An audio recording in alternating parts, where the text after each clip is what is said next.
Hello guys, welcome back to our channel. So guys, mayroon tayong gagawin ngayon guys. Ito guys, so isang laptop charger. So guys, ang problem dito guys ay mayroon naman siyang indicator light dito. Kaso lang yung output niya dito ay maliit. So hindi 19 volts ang output niya dito. So yan yung titingnan natin guys. Okay? So guys, try tayo mag-plug in guys. Ito. Plug in tayo.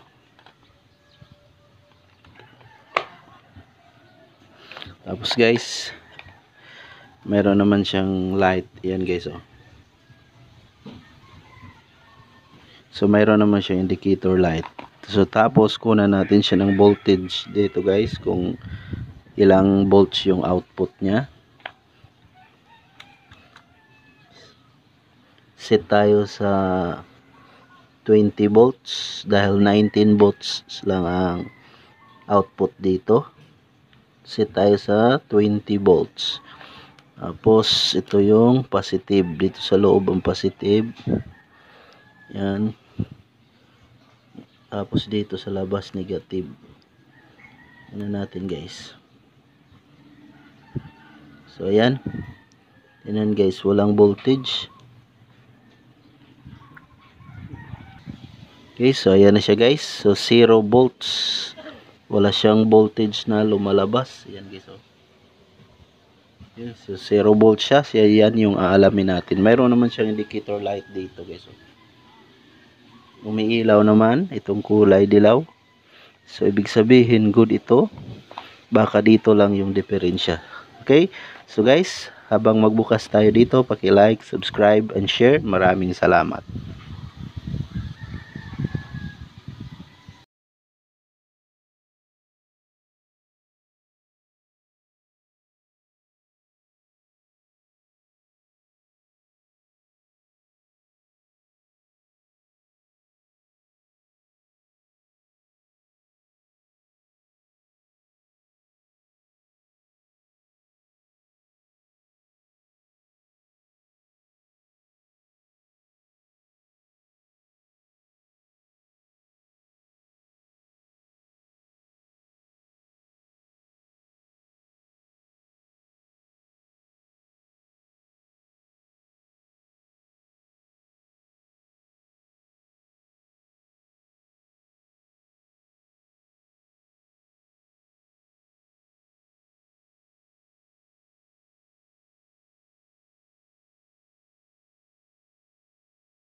So guys, ito na siya guys. So nabuksan na natin siya guys. Ito guys. Buksan na natin siya. So ang hirap buksan. Ayan. So ito yung board niya.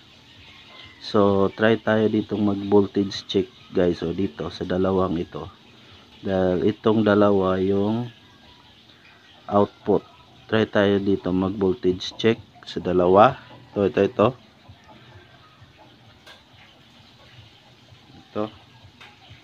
So dito guys, sa terminal na to, dito tayo mag voltage check. Tingnan natin kung may voltage ba na lumalabas. Okay?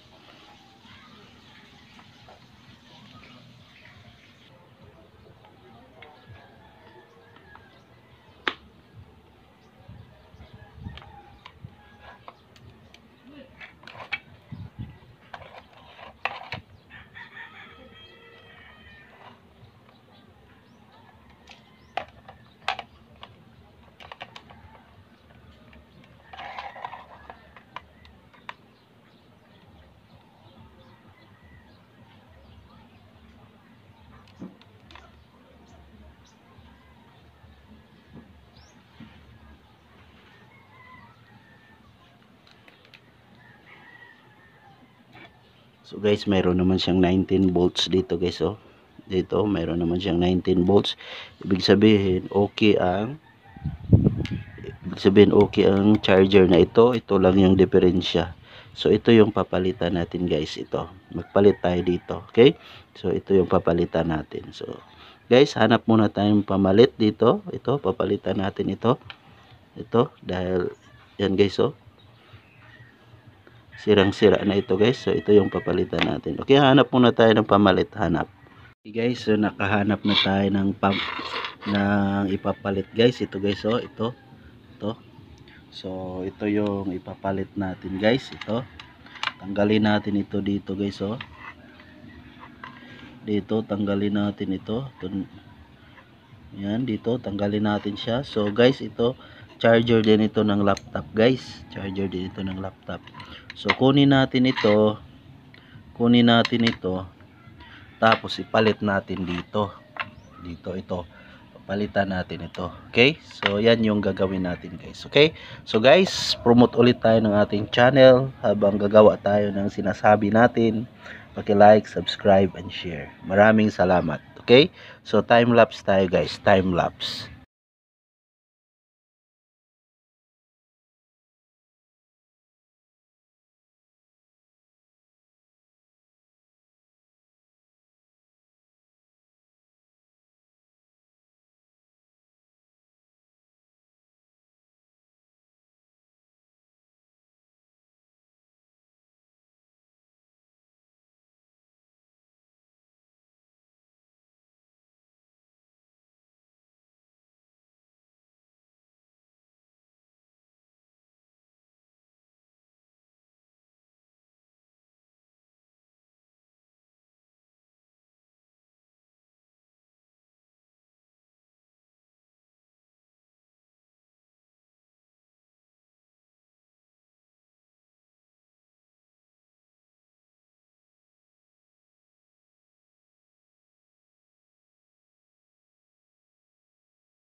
Yan na siya guys, at nagawa na natin yung sinabi natin, napalitan na natin siya. So pinalitan natin siya guys. Ito bago na ito. Ayan guys, oh. So nagpalit na tayo. So dahil sira yung original niya, ito guys, oh. Ito. So pinalitan natin siya nito bago. Nagkuha tayo sa ibang mga charger. So yan guys. So try tayong mag-testing guys. Okay? Try tayong mag-testing. So mag-test tayo kung okay ba siya. Okay? So yan yung gagawin natin guys. So mag-test tayo. So kung may output na ba siya. Okay. Yan, ito yung charger na tester natin guys. So plug in tayo guys. Plug in.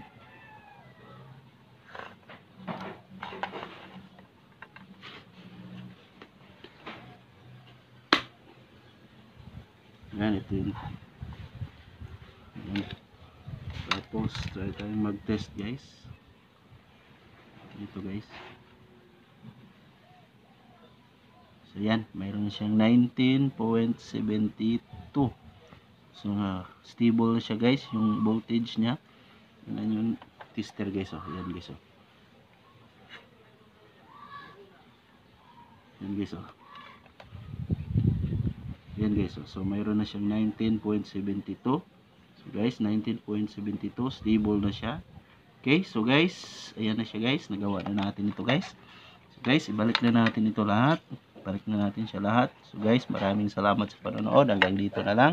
Dahil mahaba na yung video natin. So maraming salamat sa panonood. Ito lang yung ginawa natin. Nagpalit lang tayo nito. Tapos gumana na siya. Okay? So maraming salamat sa panonood guys. See you sa next vlog. Maraming salamat. God bless sa lahat. God bless sa lahat.